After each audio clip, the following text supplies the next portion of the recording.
You're listening to the Business Wealth Impact Podcast, your source for empowering information and cutting-edge ideas from the world's top minds. I'm your host, Jeanne Amlour, founder of seven-figure coaching company, Jeanne Amlour International. Join me on a journey to unleash your potential and create your highest success. Welcome to Business Wealth Impact. Hello and welcome to Business Wealth Impact. We have Mathew Pezon on the call. He's a family-driven entrepreneur scaling multifamily real estate businesses to hundreds of units while building generational wealth. Welcome, Mathew. Thank you so much for having me. I'm excited because I would love for you to share with people, and you're welcome, but share with people how you are doing this, because you were just saying a second ago you're buying about 100 apartments this year. So before we get ahead of ourselves, I'd like you to start breaking down how can people get started to do what you're doing? Yeah, sure. Absolutely. So I guess a little bit of background. I grew up and my family didn't come from means or anything like that. So I took on a lot of debt to get to pay my way through college. And so when I started in 2010, I had negative $50,000 and a job that my boss was threatening to fire me from. So I'm not coming from spoon in your mouth type upbringing by any means. And so I'm super passionate about giving away the knowledge that I wish I had when I was getting started to help other people start in real estate. So you mentioned how much I'm buying this year and what I bought last year, but I'm happy to break it down to the very simplest steps for your audience so that anyone can learn and get started.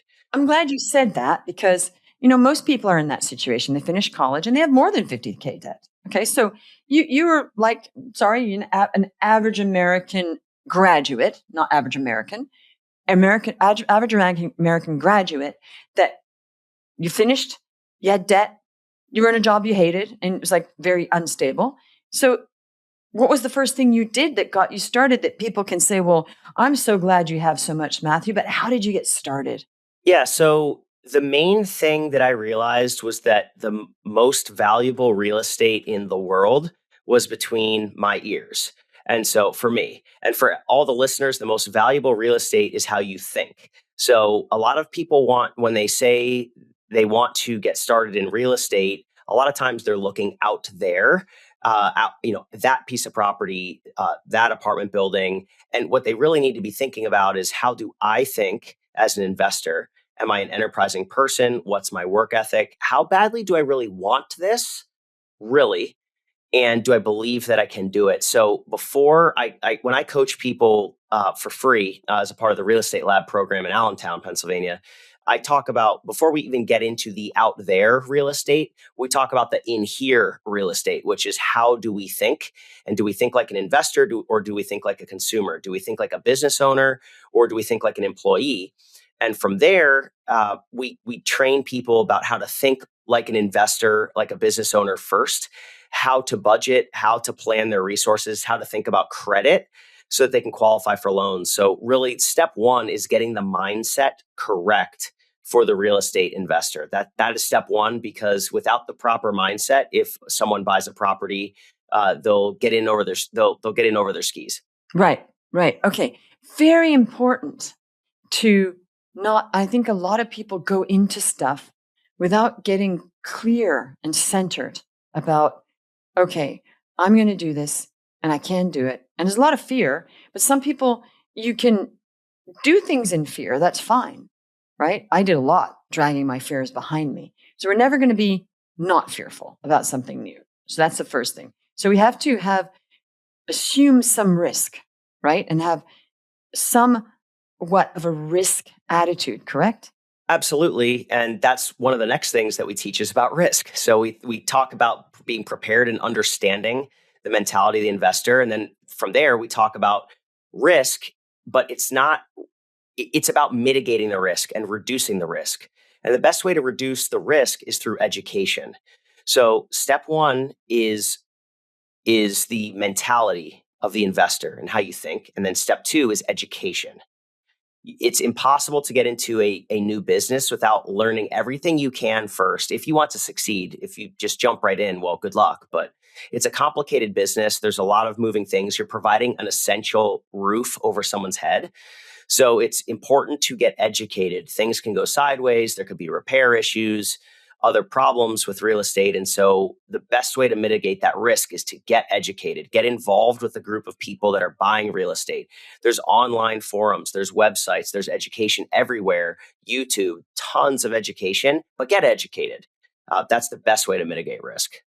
For sure. Okay, so let's say somebody's got a bit of an idea now, and they're like, okay, I can do this, and you see, because a lot of people want to take no risk at all, and they think they're going to get somewhere in life. And everything you do with any kind of investing has risk. I don't care what people say. If it didn't have risk, it wouldn't be an investment. It would just be a sure thing. And that's not what investing is. So once they kind of get educated, what's the very first step? How do they go find that piece of real estate? Yeah, and so many folks want to focus on the piece of real estate next, but once they are thinking like an investor and they are educated, the next thing is to prepare financially to be a borrower. Real estate is a debt game. There's very few people are walking around with $500,000, $300,000 to go buy a duplex, or whatever. We use bank debt. So the next most important thing is becoming bankable, having credit, having a good credit score. In order to be bankable, you need three things. You need savings, you need a job, typically a W-2 job, and you need a good credit score. That's the trifecta of being bankable.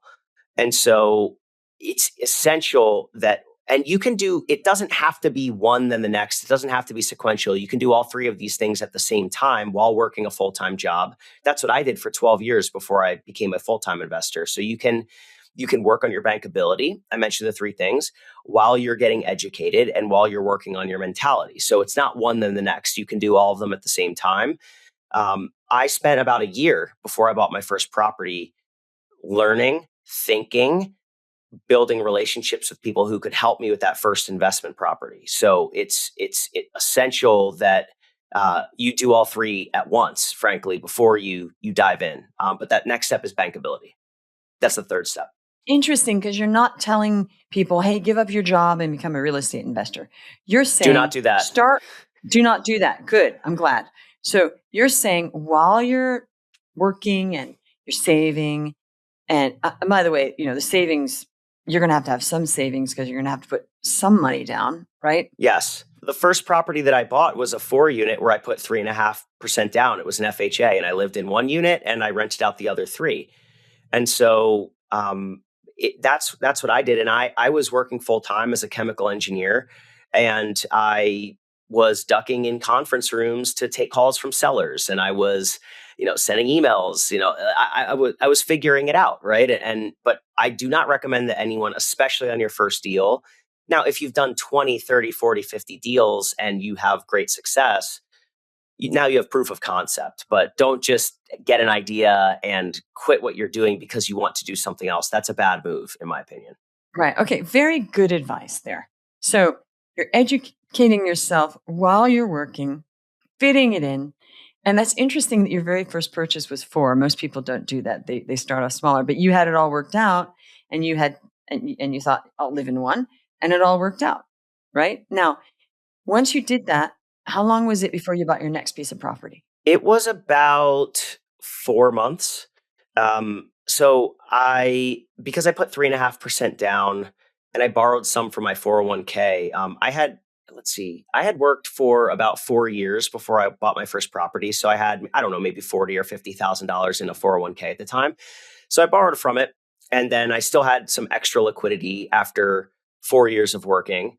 And I'd paid down my student debt. So I got I was crystal clear focused that all I was going to do was cut my expenses, pay down my debt, and save for retirement. And then I found real estate later. So that's what I did on the saving side. We can dive into that if you want. But then, so I had a little bit of money left. It was 4 months later. And this was back when there were some more foreclosures. So a foreclosure came up. It was a duplex. and I had enough money to put down the down payment, and I got a bridge loan, a temporary loan, and I did the repairs. And then as I did some repairs, I did them myself. I painted everything. I did some flooring stuff, trim. I'm not the most handy, but I figured it out nights and weekends. And my girlfriend, well, wife now, she helped me too with some stuff. So we go way back like that. But we did the work ourselves, and then got paid back by the bank. And eventually, once we rented it, we refinanced it, and we got our capital back. So that was how we did the next deal. So it was all about capital management and buying a deep enough discounted deal where we could refinance it and get our capital back and do it again. Okay. No, and I love you said, okay, it's not about finding the property, but it actually is in the end. Like you have to know how to get the property at a good enough price. Correct. Or you can never resurrect, right? Right. That's the key. Key is the price. Buying price has to be right. We all know that, right? How did you get access? Because, it's not always easy to get the deal because everybody's looking for the deal. So how did you just learn how to evaluate? Where did you go? And did you get help with people helping you evaluate, or you already had educated yourself on that? But where did you find these? Yeah, so I was involved with a group of investors. Starting out, I had no idea. I didn't even know how to winterize a property. I mean, I had no clue what was going on as far as repairs or anything like that. So even though I had an engineering background, I figured it out. But the next thing that I did to prepare to buy the deal, because finding a deal, if you're not prepared to buy it, I felt was putting the cart before the horse. So I wanted to be ready. So I found a group of mentors and people that were buying properties through a local real estate meetup. And the meetups are everywhere. So you can get involved with meetups, find people that are actually doing the thing that you want to do. They're actually buying properties. And I became friends with them. And we went around, we looked at properties, and then we would run the math. And they would help me. Is it a good deal? Is it not a good deal? And so part of the reason why I give so much for free to the students that I mentor is because I appreciated and appreciate so much the people that watched out for me when I was starting and vulnerable to make sure I didn't do the wrong deal, that I was protected. I worked with the right people, the right lenders, the right contractors. And so I pay that forward now to as many people as I can that participate in the Real Estate Labs free program, because I want to educate the next group and the next generation of investors. Anyway, that's the next step, is really finding that group that has access to the deals, that can educate, that can teach, mentor, and coach. Ideally for free, because a lot of folks like me starting out, I had nothing. And so you want to find people that will just help because they care. Well, I love that about you. You are truly philanthropic because you're putting your money where your mouth is. You are literally teaching at this lab because you got helped. And I love that. And we need more of that, because people helped you, you're helping them, because a lot of people in real estate do not help. They're all trying to sell you something, and you have to really, really, and just a little note to everybody, you have to be very careful who you meet in real estate, because there are a lot of bad players. Would you agree? Oh, yeah. And I don't think it's just real estate. I think it's across the board. You have to understand who you're working with and what their motives are, and read between the lines a little bit. I've developed that sense as a business person for years, but it's not just the real estate business. It's anyone who looks at newer investors as competition, or that we're competing. There's an abundant amount of opportunities in properties. You just want to be aligned with a group that wants to support you at the end of the day and doesn't have anything to sell you. A lot of times it'll be realtors that'll do education because they could end up getting commissions on the deals and stuff. So just align yourself with a good group of people that have your interest at heart and want to see you succeed. That's the next step. You have to seek those out, because not every real estate group that you go to, and I'm not going to mention some, but some people are nice, but it's basically they're all there trying to they really want you to invest in their deals. Okay.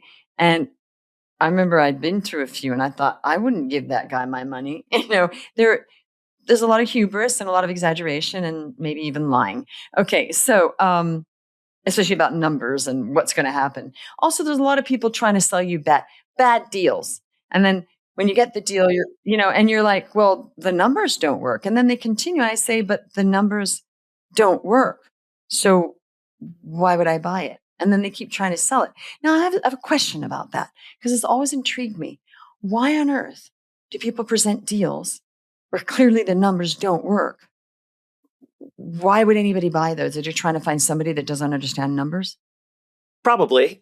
Or they bought the deal too much and now they're trying to make something rather than lose something. You always have to be mindful of that.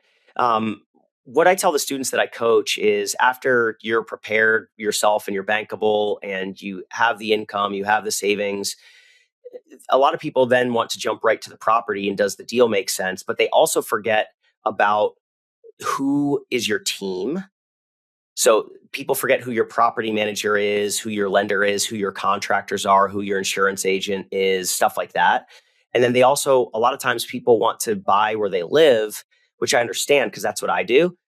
But sometimes deals don't make sense as rentals. So you really have to consider the market and your team before you just start looking for properties. And so before jumping into that person that's offering a deal that doesn't make sense because the numbers don't make sense, you really have to look at, well, who would my team be? And does this market represent a place where I want to park my capital for a period of time? Are people moving there? Are there jobs? Is there a robust economy? Stuff like that. Is this a rental market? Is this an owner occupant market? Are jobs coming in or leaving? Is this area on an uptick or a downswing? Right. And so you really have to consider, and then your team, who are they? What are their values? Would they go up to bat for you and protect your interests, or are they not going to? So when I coach my students, I say, look, it's the team and it's the market. You have to remember that after you're ready, team and market. That's next in the trajectory to learning how to invest. Okay. How do people get a team together when they haven't even invested before? They just start interviewing people and say, well, that person would be on my team. Because I think if they're not already investing, the people aren't going to want to be on their team because people want to be on a team normally with somebody who's already shown success. Right. And it's tricky because if you haven't done your first deal, you haven't proven a track record. But people have other track records. They could be a professional. They could have a higher paying job. They could have experience in a certain area. Maybe they know the trades and they just know how to talk with the contractors. So there's tons of ways that people can leverage their own individual skills to sell themselves to the team that they're trying to build. A lack of experience isn't a reason that someone wouldn't do a deal or support someone, because at the end of the day, contractors want a job, an insurance agent wants to sell a policy. So it goes both ways. People are motivated to work with newer people, but it goes back to the education piece. You just have to know what you're talking about so that people would want to do business with you. Okay, great. I love it. Let's say we're all through all that and they've done their education and they're doing everything you say. And okay, my mindset's there. I understand the numbers. I have people that are helping me. There's people I can reach out to. Now I want to buy a place. Well, they got to go somewhere to buy the place. And everybody, I know we jumped to that, but that's important. Where do they find the listings that are not listings that everybody knows about? And they're all going to, if it were good, they all would have bought it before. See, my issue was like on wholesaling sites, if those houses have been on there for a while, they couldn't be a good deal. Right. At the asking price. Yeah. So clearly, these are not a good deal. And when you speak to the people, they're like, you're right. They're not. So how do people get, you need a deal because the rule is you don't ever overpay or you can never resurrect because you overpay and something goes wrong because things are a little bit more expensive than you thought because the roof was worse than you thought or there's mold or whatever, right? So where do you find your listings? Yeah. So what I coach my students and what I ask them is when they come to the real estate lab and they walk there, they park, they walk over, I ask them, how many properties did you see for sale on your walk over to the real estate lab? And they look around and they think, well, maybe I saw one sign. And I tell them, and we dialogue about it. And then I give them the answer to the question, which is that they're all for sale. They're all for sale. You just have to reach out to the owners and find them. So it's a matter of, so what do? I send direct mail for a particular, so we'll just buy the lists or get the lists. And it's all public information. When I started out, I would go by hand myself, writing handwritten letters to the owners. I would just go down the list of the block of the properties that I wanted to buy, and I would handwrite them letters. So they're all for sale. The marketed deals are generally hard to make the numbers pencil at.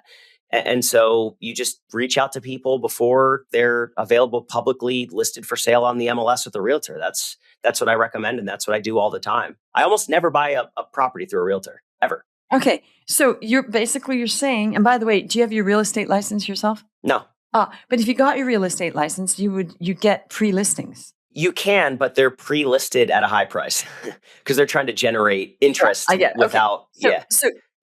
So your strategy is the mailing strategy, which a lot of people Yes. do.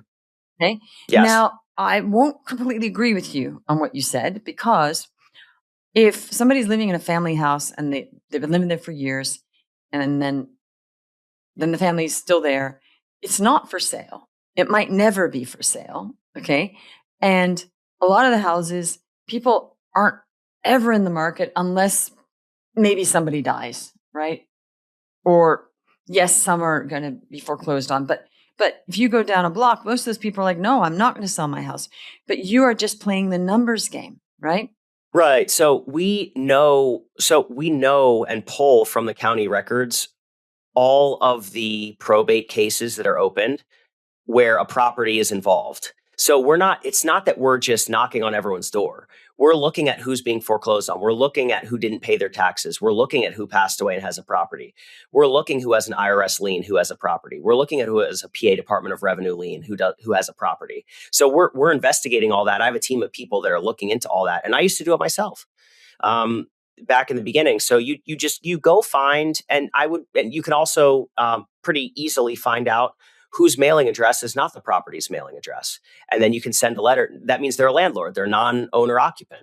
They live somewhere else. And so it's a rental property, so that you can mail to all them. So there's tons of people. You don't just knock on all the family houses. You know what I mean? Okay. So actually the real story here is now we're getting to it, is you're going somewhere and getting that list where you're under all those things, probate. So it's not just all the houses are for sale, because somebody might have gotten the wrong impression. I'm glad we questioned that. So where do people go?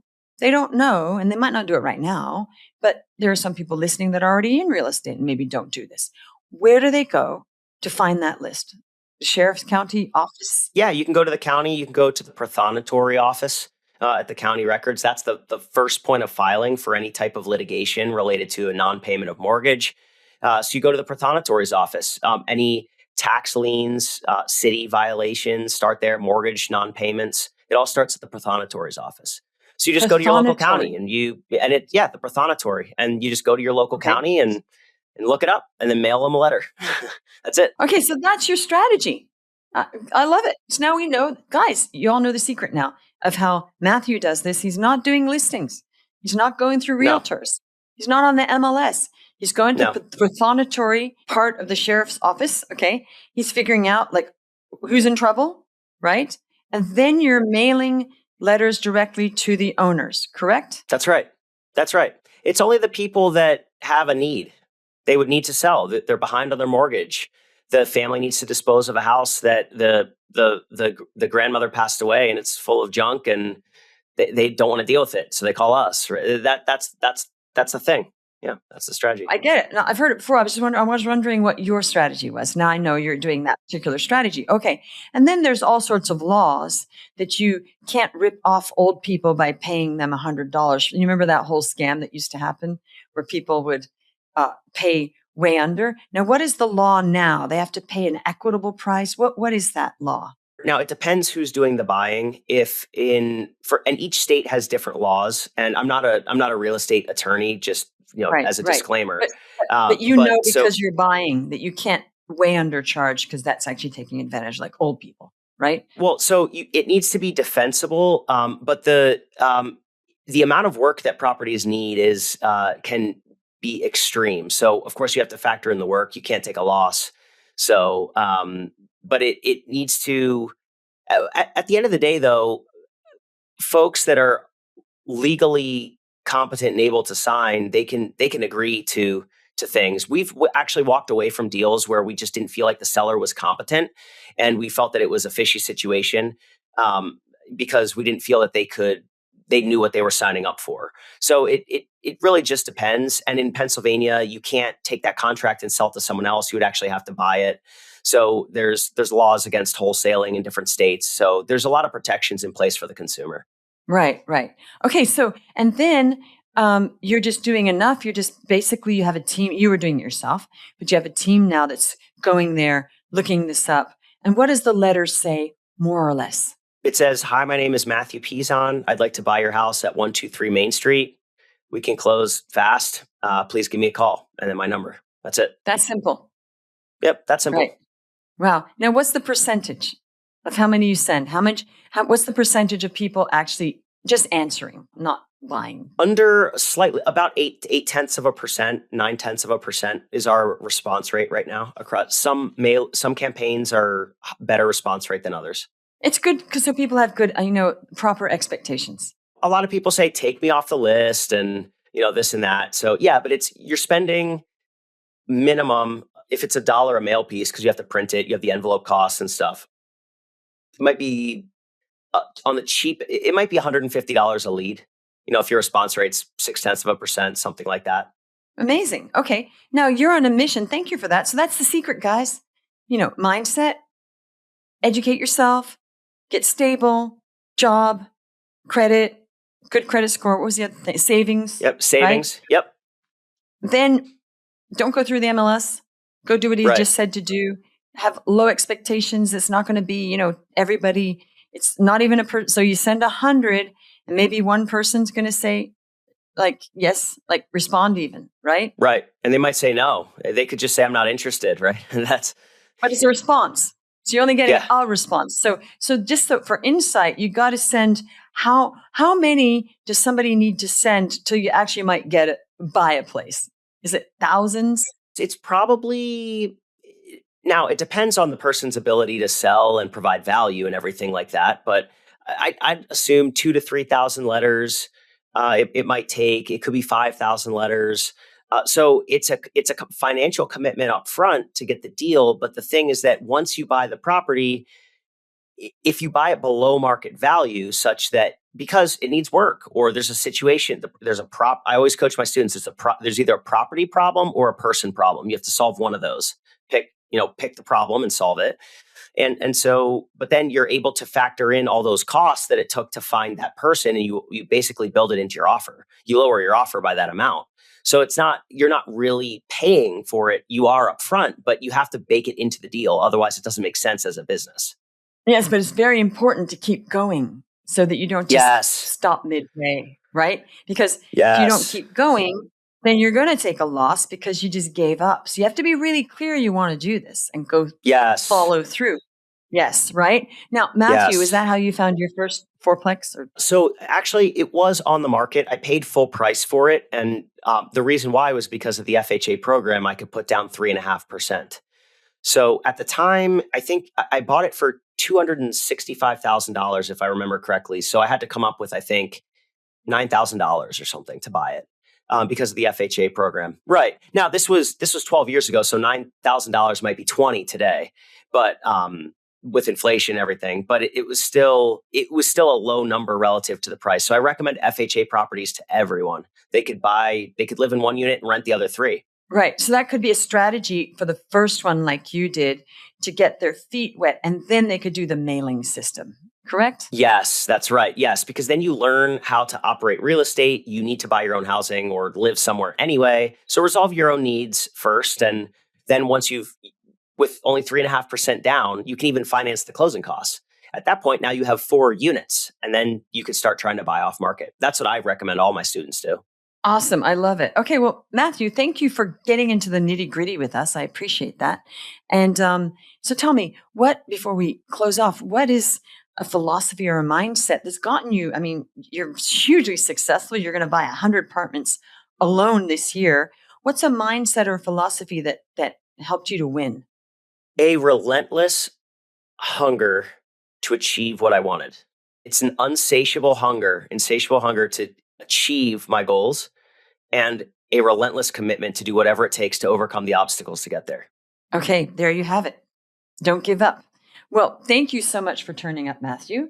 And thank you, everybody, for listening. I hope you got some good insight on it from a pro on how to get into a real estate lifestyle of buying real estate as just an average, everyday person. Not that you're average, Matthew, but I mean for everyday people who are working in a job to get into real estate.